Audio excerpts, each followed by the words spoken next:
बिस्मिल्लाहिर्रहमानिर्रहीम। अस्सलाम वालेकुम। Welcome to Habibullah official. IBA BPS 5 to 15 intermediate category का आज का जो पेपर हुआ है 22 जून 2023 को, उसका मैं आज मैथमेटिक्स का पोर्शन कम्प्लीटली सॉल्व करूंगा। यानी क्वेश्चन नंबर 41 से लेकर 60 तक सारे क्वेश्चंस 20 क्वेश्चंस मैथमेटिक्स के सॉल्व करूंगा स्टेप बाय स्टेप और सिंपल वे में आपको समझाऊंगा। और आज का जो पेपर था बिल्कुल इंटरेस्टिंग था और उसमें जो है काफ़ी चेंजिंग भी थी। जो बाकी 3 पेपर हुए इंटरमीडिएट कैटेगरी के, तो उनमें से मैथमेटिक्स के हवाले से काफ़ी आज के पेपर में चेंजिंग थी। और आज का हो सकता है कि दोस्तों को थोड़ा डिफ़िकल्ट लगे, लेकिन कोई मसला नहीं है, कोई इशू नहीं है।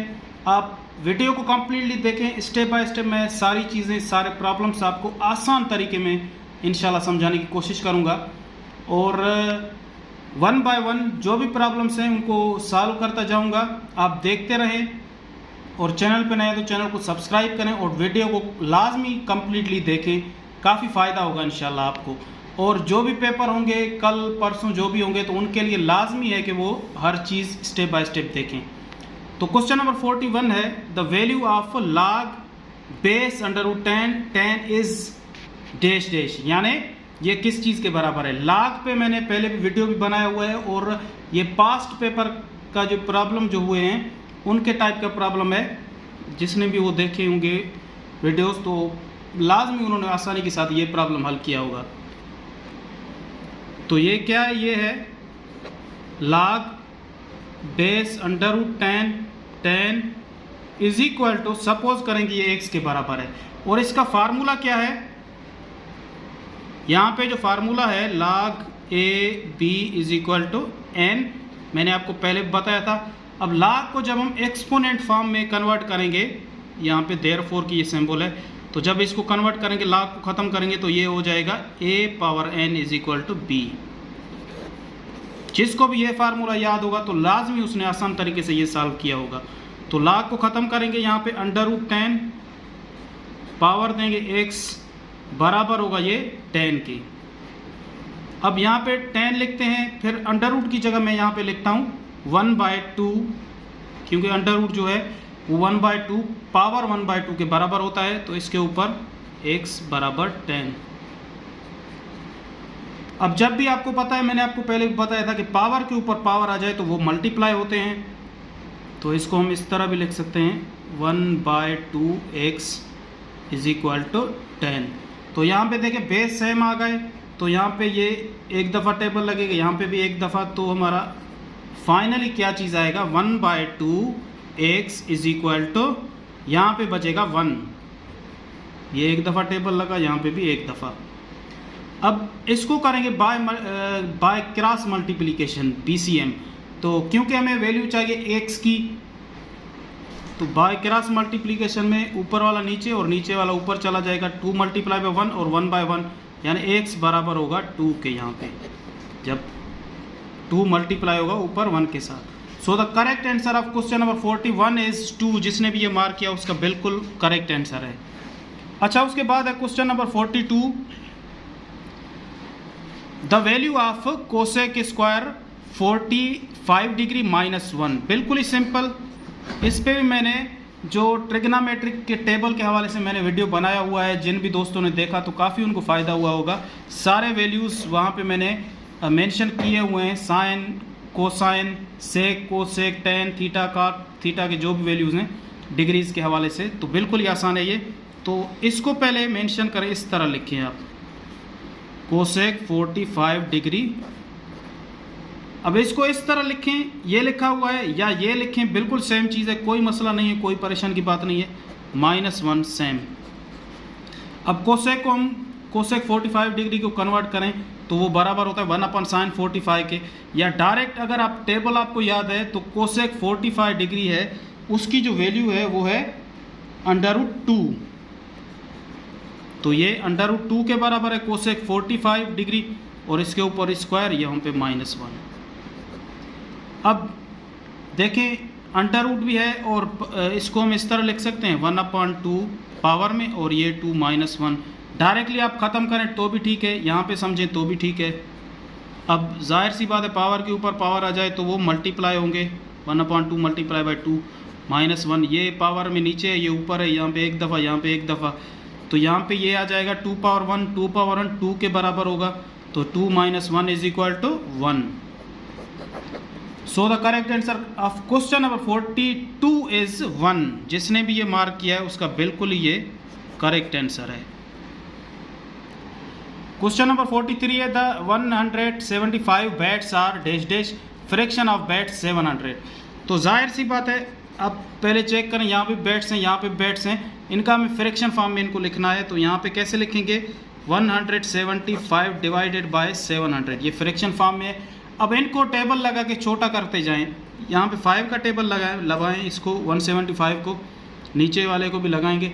यहाँ पे 1 7 15, यहाँ पे 3 दफ़ा 15 होगा, बाकी बचे कितने 2, ये 25 हो जाएगा, तो ये 5 टाइम्स 5 का, तो यहाँ पे एक दफ़ा 5 का 2 बचे, यहाँ पे 4 दफ़ा 20, फिर 1 0। उसके बाद फिर से लगाएं 5 का, यहाँ पे 7 टाइम्स, यहाँ पे 2 टाइम्स होगा 10, 4 बच गए 40, 8 टाइम्स। 7 का डायरेक्टली अभी लगाएं, यहाँ पे एक दफ़ा और यहाँ पे 4 दफ़ा,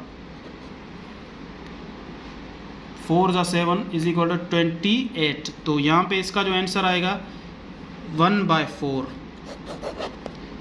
ये जिसने भी मार्क किया है तो उसका करेक्ट आंसर है बिल्कुल 1/4। सो the correct answer of question number 43 is 1/4, यानी फ्रैक्शन फॉर्म में ये आएगा 1/4। अच्छा, यहाँ पे है the improper fraction in the following list is, question number 44 है, तो इसका करेक्ट आंसर है 13/12, यानी डी इसका करेक्ट आंसर है, डी ऑप्शन, वो बराबर है 13/12।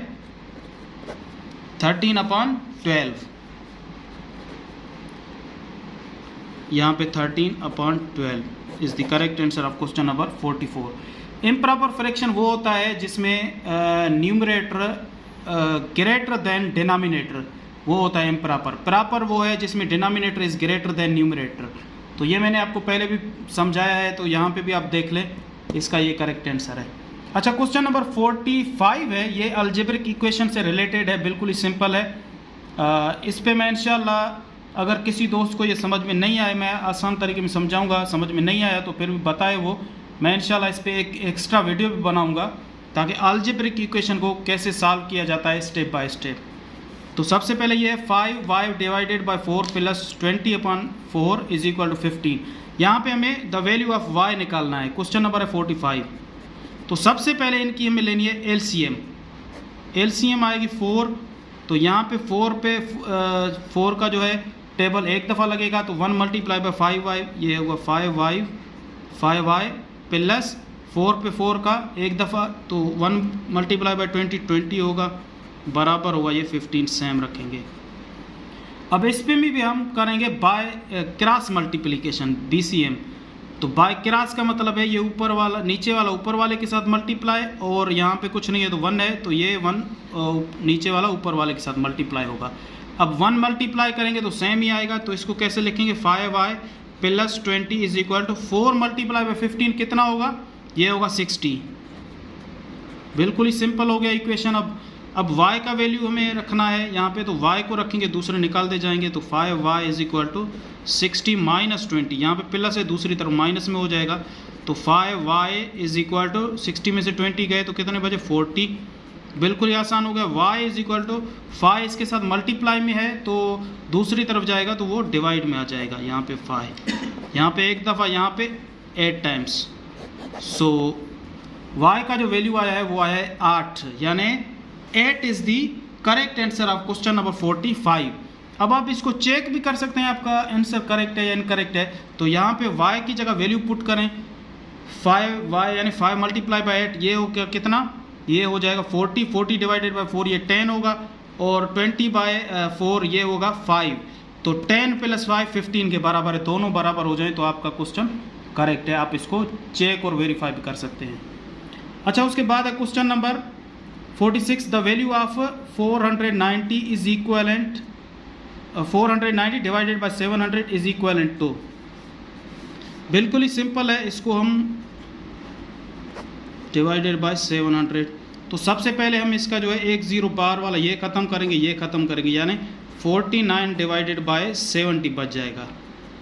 तो अब इन पे देखें, डायरेक्टली 7 का टेबल लगाएं, यहाँ पे 7 दफ़ा, यहाँ पे 10 टाइम्स, सो द ये बचेगा 7 डिवाइडेड बाय 10। अगर फ्रैक्शन फॉर्म में होता इसका आंसर तो 7 डिवाइडेड बाय 10 करेक्ट होता, लेकिन अभी इसका जो आंसर है वो पॉइंट की फॉर्म में है, तो इसका आंसर आएगा 0.7। 0.7 is the correct answer of question number 46। अब आप इसको ऐसे भी हल कर सकते हैं, ये 7 डिवाइडेड बाय 10 है ना, तो 7 यहाँ पे रखेंगे, 10 के साथ डिवाइड करेंगे, 0 रखेंगे। अभी इस पर टेबल नहीं लग रहा है तो पॉइंट दे के यहाँ पे 0 देंगे, ये होगा 70, तो 70 पे 10 का 7 टाइम्स जाएगा, तो हो जाएगा 70, यहाँ पे 0 0 हो जाएगा और आंसर आएगा हमारा 0.7। बिल्कुल ही सिंपल है, आप सिर्फ गौर से देखें। क्वेश्चन नंबर 47 है the value of 15% of 80 plus 20% of 70 is. बिल्कुल ही ये पास्ट पेपर की प्रॉब्लम जैसा है जो IBA के इंटरमीडिएट कैटेगरी के जो आए हैं। आप इसको डायरेक्टली भी कर सकते हैं समझ के, और इसको ऐसे 15% ऑफ 80, तो यहाँ पे 15 divided by 100 multiply by 80 plus करेंगे 20% ऑफ 70, यानी 20 डिवाइडेड बाय 100 मल्टीप्लाई बाय 70। तो यहाँ पे इसका एक 0 ख़त्म, ये 0 ख़त्म, ये 10 हो गया। अभी इस पे टेबल लगाते हैं 5 का, तो इस पे 3 दफ़ा 15 पे, इस पे 2 दफ़ा, यहाँ पे 2 1 दफ़ा टेबल, यहाँ पे 8 पे 4 दफ़ा, तो यहाँ पे ये 0 भी ख़त्म और ये 0 भी ख़त्म, यहाँ 1 बच गया है। तो इसको हम कैसे लिखेंगे, 3 मल्टीप्लाई बाय 4 ये 12 होगा, और प्लस 2 मल्टीप्लाई बाय 7 ये कितना होगा 14। तो करेक्ट आंसर इसका होगा 26। Correct answer of question number 47 is 26। जिसने भी ये मार्क किया बिल्कुल उसका करेक्ट और ऑथेंटिक आंसर है। अच्छा, उसके बाद है question number 48 the decimal number 21 can be expressed into binary S. इस पे मैंने वीडियो भी बनाया है, कल मैंने रखा था वीडियो, आप उस चेक करें देखें। बिल्कुल ये आसान है, सिंपल तरीके में सॉल्व की हो सकता है। अब इसके हम निकालेंगे 21 के मल्टीपल्स, लेकिन 2 के साथ, क्योंकि ये डेसिमल को हम कन्वर्ट कर रहे हैं बाइनरी में। तो यहाँ पे 2 का 21 पे तो 20 पे जाएगा, 10 टाइम्स 1 बचेगा रिमाइंडर, तो 1 यहाँ पे रखेंगे बाहर। अब 10 पे 5 टाइम्स रिमाइंडर 0 आ गया। अब 2 5 पे कितना दफ़ा, 2 दफ़ा, टेबल 4 होगा, तो 1 बच गया रिमाइंडर यहाँ पे रखेंगे। अब 2 यहाँ पे 1 दफ़ा, तो रिमाइंडर कितना बचा 0। तो इसको हम कैसे लिखेंगे इसका आंसर, इसका आंसर यहाँ पे 21, ये 1 0, इसका मतलब है ये डेसिमल है। इसको हमने कन्वर्ट किया है बाइनरी में, तो यहाँ से लिखना इसका आंसर शुरू करेंगे तो क्या आएगा 1 0 1 0 1 0 फिर 1 लास्ट में। और इस पे आप यहाँ पे नीचे 2 भी लिख सकते हैं, अगर 2 नहीं हो तो भी कोई मसला नहीं है। 1 0 1 0 1 is the correct answer of 48। हमने कन्वर्ट किया इसको बाइनरी में, तो 1 0 1 0 1, तो ये इसका बिल्कुल ही करेक्ट आंसर है। अच्छा, उसके बाद है question number 49 the value of 12 by 23 multiply by 23 by 27 multiply by 27 by 48। तो ये बिल्कुल ही नॉर्मल और इजी क्वेश्चन है। इसके डायरेक्टली हम जो ऊपर नीचे वाले हैं उनको टेबल लगा के ख़त्म करेंगे। 23 एक दफ़ा, यहाँ पे भी एक दफ़ा, 27 एक दफ़ा, यहाँ पे भी एक दफ़ा। अब 12 का टेबल एक दफ़ा, तो यहाँ पे ये लगेगा 4 टाइम्स, 48 पे 4 टाइम्स। तो आंसर क्या इसका आएगा, इसका आंसर आएगा 1 डिवाइडेड बाय 4। अगर फ्रैक्शन फॉर्म में हो तो इसका करेक्ट आंसर है 1 divided by 4 is the correct answer of question number 49। अगर ये डेसिमल या पॉइंट के फॉर्म में हो तो फिर आएगा 0.25। ये हम इसको लिख सकते हैं, जब डेसिमल या पॉइंट में हम इसको कन्वर्ट करेंगे, तो ये इसका करेक्ट आंसर है।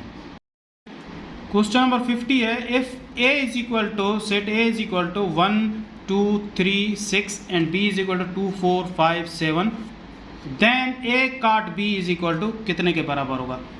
तो ये दोस्तों बिल्कुल ही सिंपल सा एक सेट का प्रॉब्लम दिया हुआ है जो 6th क्लास का चैप्टर 1 है, 7th में भी है, 8th में भी है। ये सेट अगर जिसने भी पढ़ा हो, मेरे भी चैनल में क्लास 6 के काफ़ी जो चैप्टर हैं वो सॉल्व किए हुए हैं, उनमें से सेट भी सॉल्व किया है। उनमें मैंने यूनियन इंटरसेक्शन और ये कार्ड का जो प्रॉब्लम है ये मैंने समझाया है, वहाँ पे मौजूद है।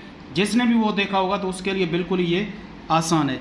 तो इसको हम कैसे रखेंगे, एक कार्ड बी इज इक्वल टू, अभी ए के मेंबर रखेंगे 1 2 3 6, बीच में कार्ड के सिंबल, और बी के रखेंगे अब 2 4 5 7।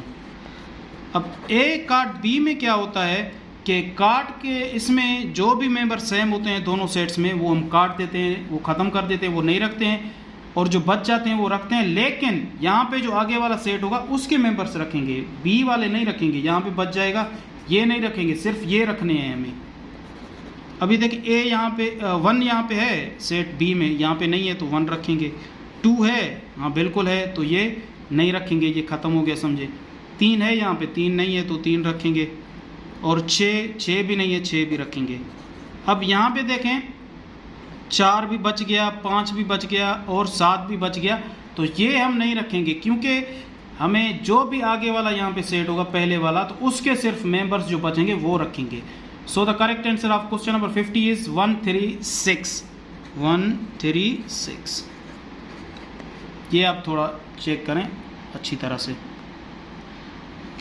क्वेश्चन नंबर 51 है, रोशन bought the television for rupees 80,000. He wants to sell it by making 15% profit. The selling price of the television is, तो रोशन ने एक टीवी खरीद किया 80,000 में, वो उसको 15% के प्रॉफिट के साथ बेचना चाहता है, तो उसकी जो रकम क्या होगी। तो सबसे पहले हम ये निकालें कि 15% होता कितना है, फिर वो हम ऐड करेंगे 80,000 के साथ। तो सबसे पहले 80,000 मल्टीप्लाई बाय 15 डिवाइडेड बाय 100। तो यहाँ पे पहले 15% निकालेंगे जितना होगा, फिर वो ऐड करेंगे। सेलिंग प्राइस जो बराबर होगा वो 80,000 प्लस यहाँ पे जो रकम आएगी वो ऐड होंगे दोनों। यहाँ पे 2 0 खत्म हो गए, ये 2 खत्म हो गए, यानी 800 मल्टीप्लाई बाय 15 ये कितना होगा, ये होगा 12,000। बिल्कुल आप चेक करें, वेरीफाई कर लें। और इसके बाद जो है अब टोटल जो सेलिंग प्राइस है वो बराबर होगी 80,000 प्लस प्रॉफिट 12,000। तो ये कितना हो जाएगा 92,000 रुपीज़, 92,000। ये इसका करेक्ट आंसर है। जिसने भी ये मार्क किया उसका बिल्कुल ही करेक्ट है। So the answer of question number 51 is 92,000। अच्छा, उसके बाद है 52 क्वेश्चन है, a quadrilateral having all sides equal with 90 degree is known as. तो बिल्कुल ही क्वाड्रिलेटरल, मैंने पहले भी प्रॉब्लम ये आया था, मैंने समझाया था। क्वाड्रिलेटरल उसे कहते हैं जिसके 4 साइड्स हों और 4 एंगल्स जिसमें हो, तो उसको क्वाड्रिलेटरल कहते हैं। उसमें स्क्वायर आता है, रेक्टेंगल आता है, रोम्बस आता है, ट्रिपोजॉइड आता है, पैरेललोग्राम आता है। ये सारे क्वाड्रिलेटरल हैं क्योंकि उनके 4 साइड्स और 4 एंगल्स हैं। तो ये कह रहा है कि जिसके चारों जो एंगल हैं वो, जिसके साइड्स जो हैं, चारों साइड्स के एंगल वो 90 डिग्री के बराबर हों, तो वो कौन सा क्वाड्रिलेटरल है, तो वो बिल्कुल ही स्क्वायर है। So the correct answer of question number 52 is square, क्योंकि स्क्वायर वो वाहिद क्वाड्रिलेटरल है जिसके चारों साइड्स और चारों एंगल्स बराबर होते हैं, और चारों एंगल्स 90 डिग्री के बराबर हैं। क्वेश्चन नंबर 53 है, the average age of 3 students is 20 years and their ages are in proportion 2:5:8। The age of the oldest student is dash dash years. तो बिल्कुल ये देखें 3 स्टूडेंट्स हैं, उनकी एवरेज जो एज है वो है 20 years। तो यहाँ पे ये होगा कि total age of students, all students, यानी 3 स्टूडेंट्स। अब एवरेज उनकी है 20, एवरेज का मकसद होता है कि एक एक की 20 है, तो 3 की टोटल कितनी होगी, 3 मल्टीप्लाई बाई 20, तो ये होगा 60 ईयर्स। इन तीनों की जो एज है वो है 60 ईयर्स। अच्छा, उसके बाद जो रेशियोज़ हैं गिवन हमें प्रोपोर्शनलिटी में 2:5:8, तो इसका हम टोटल रेशियो निकालेंगे। टोटल सम ऑफ रेशियोज 2 + 5 + 8 कितना होगा, ये 2 5 7 7 + 8 कितना होगा, ये हो जाएगा 15 हो जाएगा। तो अब हमें ये कह रहा है प्रॉब्लम में कि the age of the oldest, यानी सबसे जो बड़ा स्टूडेंट है उसकी हमें एज मालूम करनी है, वो कितनी है।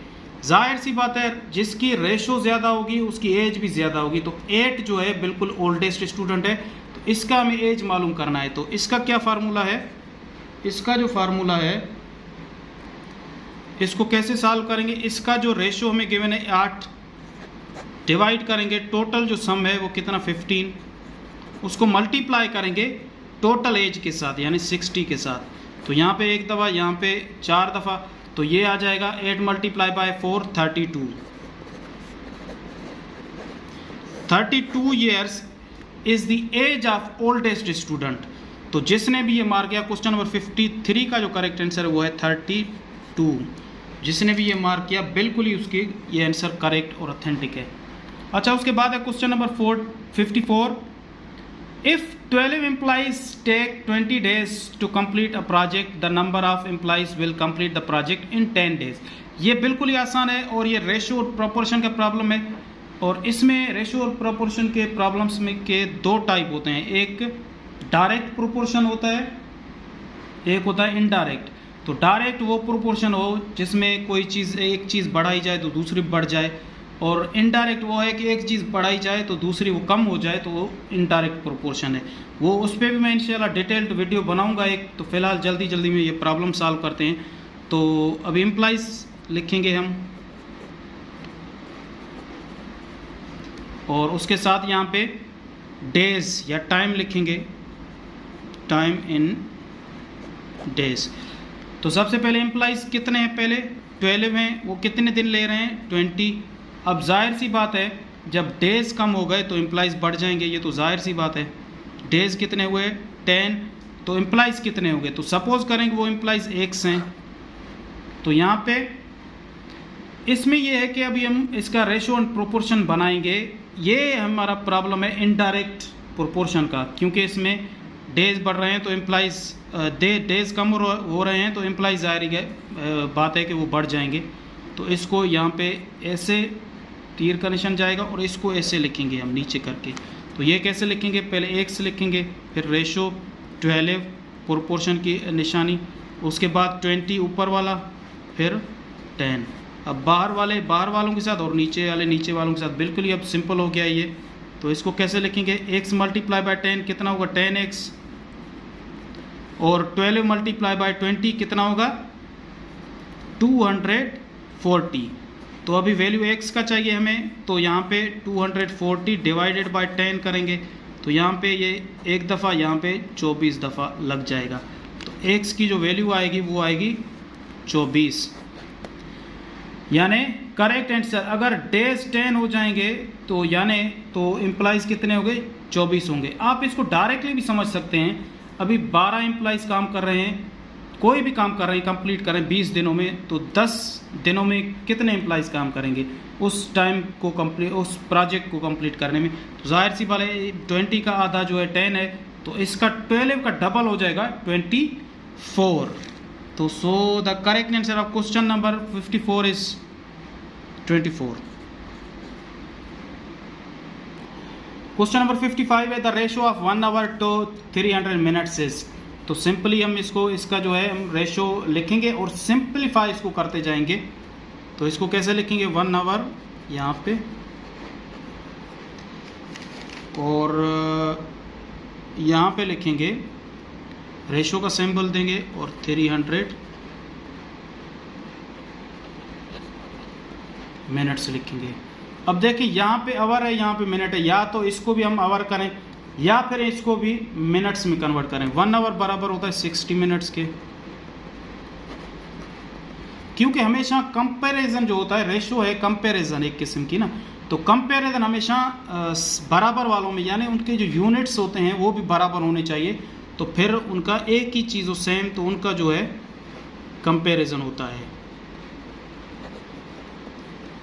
तो यहाँ पे 1 0 इसका ख़त्म, यानी 10 दफ़ा लगाते हैं तो 6 दफ़ा लगेगा 60 पे, और इस पे 10 का 30 दफ़ा लगेगा। यहाँ पे रेशो 30, 6 रोज।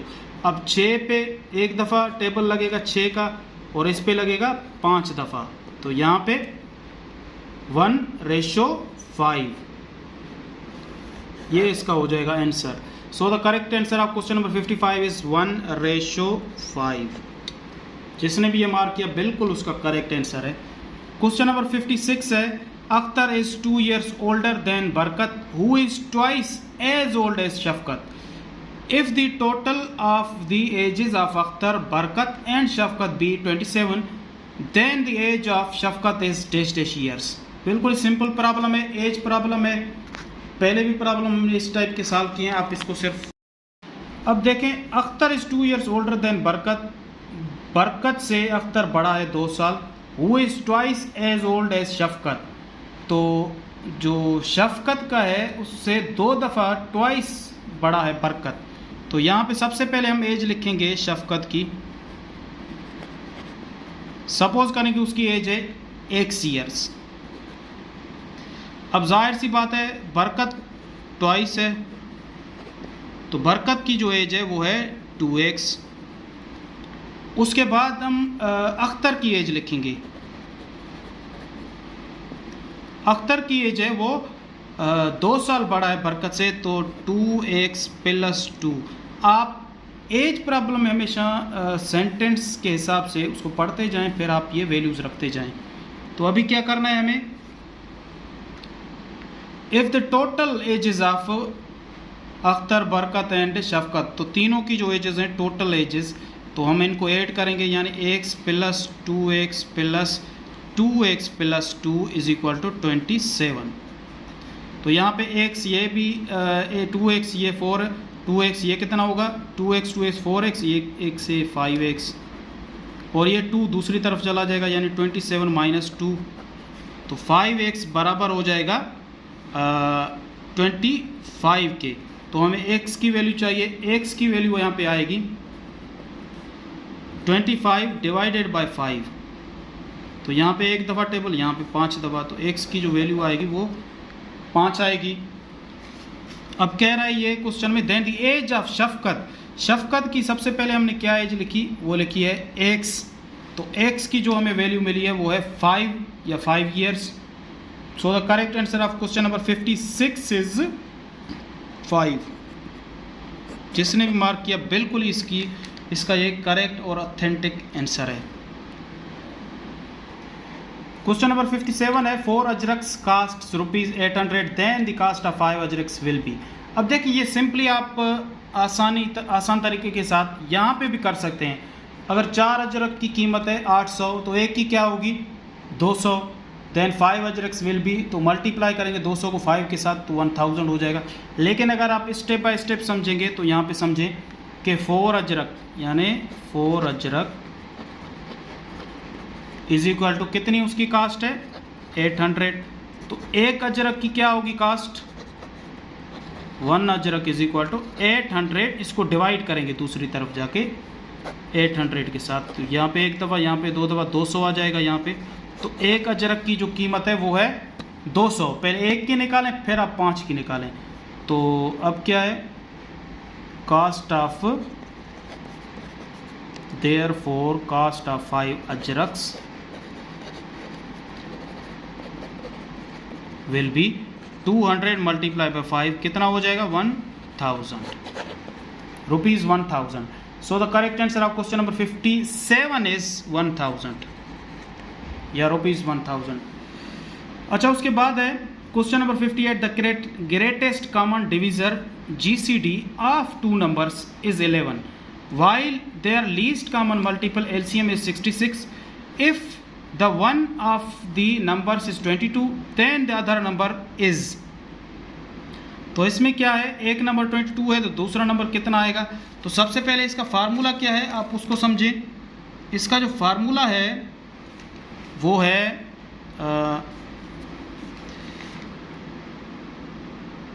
प्रोडक्ट ऑफ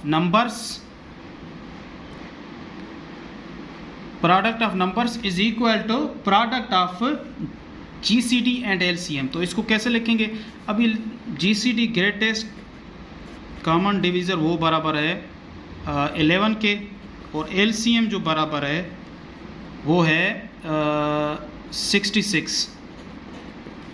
अब एक नंबर 1 नंबर है 22, तो अदर नंबर सपोज करें कि वो x है।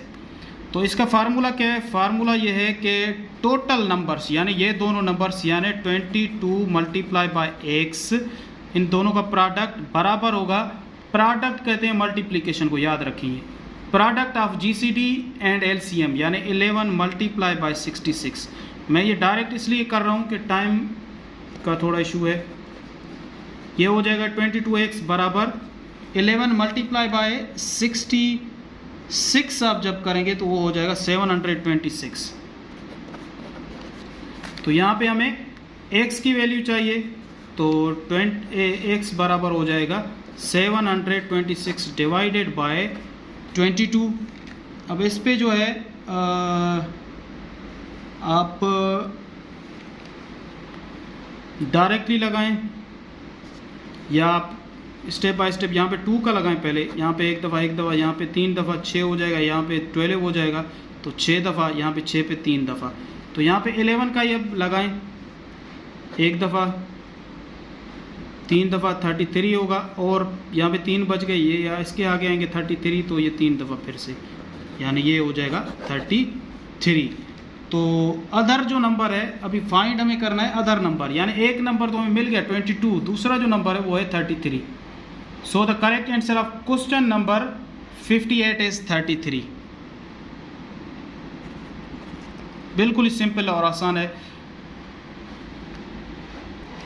क्वेश्चन नंबर 59 है, the perimeter of rectangle is 72 centimetre if the length of the rectangle is 20 centimetre then its breadth will B.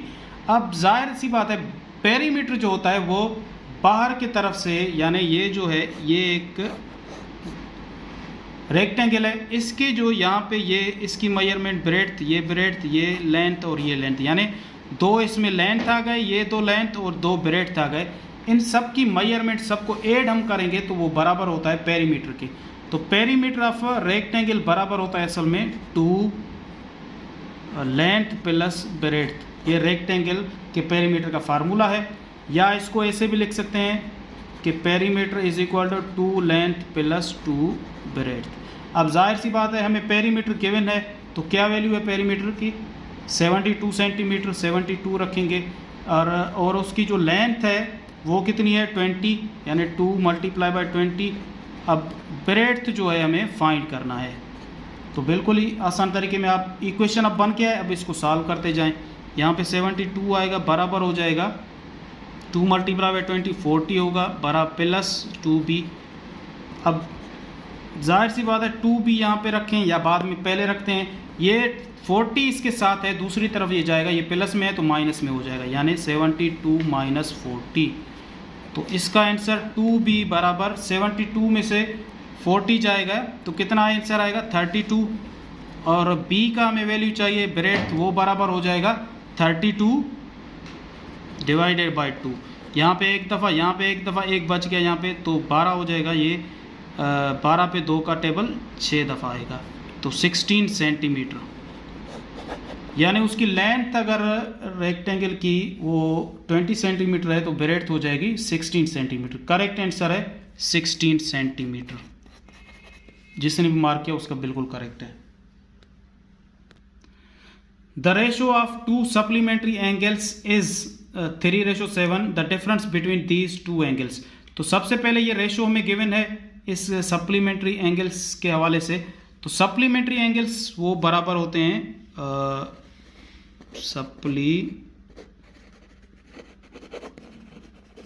Supplementary angles वो बराबर होते हैं 180 डिग्री के। तो सबसे पहले हम इनका 3 को 3x करें और 7 को 7x करें। तो सबसे पहले इनमें हम x का वैल्यू फाइंड करेंगे, फिर इन दोनों में पुट करेंगे, तो हमें फिर उनका डिफरेंस भी निकालेंगे। तो ये कैसे होगा, ये होगा 3x plus 7x is equal to 180 degree. ये हो जाएगा 10x is equal to 180 degree. तो x की क्या वैल्यू आएगी यहाँ पे, x ये 10 डिवाइड करेंगे यानी 180 डिवाइडेड बाय 10, यहाँ पे एक दफ़ा, यहाँ पे 18 टाइम्स। तो x की जो वैल्यू आएगी वो 18 डिग्री आएगी। तो अभी 3x की क्या वैल्यू आएगी, 3x लिखेंगे 3 मल्टीप्लाई बाय 18, इसका क्या वैल्यू आएगा, ये आएगा 54। और 7x, तो 7x 54 डिग्री यहाँ पे लिखेंगे, तो यहाँ पे 7x, यहाँ पे 7 मल्टीप्लाई बाय 18 डिग्री, ये कितना इसका आएगा वैल्यू, ये आएगा 126 डिग्री। अब इन दोनों को ये कह रहा है कि the difference between these two angles, इन दोनों एंगल्स का हमें डिफरेंस निकालना है। तो डिफरेंस में जाहिर सी बात है जो एंगल बड़ा हो वो पहले हमें रखना होगा और छोटे वाला जो है 54 बाद में रखेंगे। तो इनका जो डिफरेंस आएगा वो आएगा 72 degree. So the correct answer of question number 60 is 72 degree. जिसने भी ये मार्क किया उसका बिल्कुल करेक्ट आंसर है। दोस्तों क्वेश्चन सारे मैथमेटिक्स के आज के पेपर के मॉर्निंग वाले पेपर के कंप्लीट हो गए हैं। तो इसके अलावा अगर कोई भी क्वेश्चन हो, सवाल हो, कोई परेशानी हो, आप कमेंट करें, हमें पूछें। और वीडियो पसंद आए तो उसको लाइक करें, दोस्तों के साथ शेयर करें और हमें भी दुआओं में याद रखें। अल्लाह हाफिज़।